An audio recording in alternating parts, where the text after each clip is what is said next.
నల్లమల సాగర్ ఏదైతే మన రిజర్వాయర్ ఏదైతే ఉందో దాని కెపాసిటీ 53 టీఎంసీల కెపాసిటీ.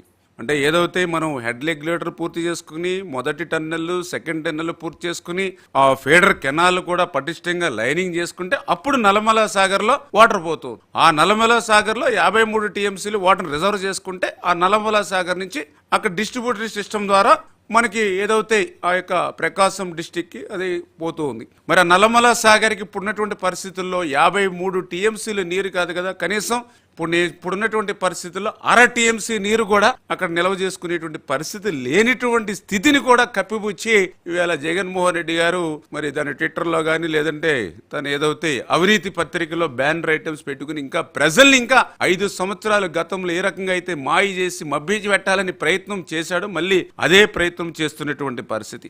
అందుకే ఇవాళ జగన్మోహన్ రెడ్డి గారిని కూడా అడుగుతూ ఉన్నాం, ఏదైతే ఈ యొక్క నల్లమల సాగర్కి సంబంధించిన రిజర్వాయర్ కూడా ఏదైతే ఉందో మరి దగ్గర అది 11 గ్రామాలు ముంపుకు గురవుతుంది.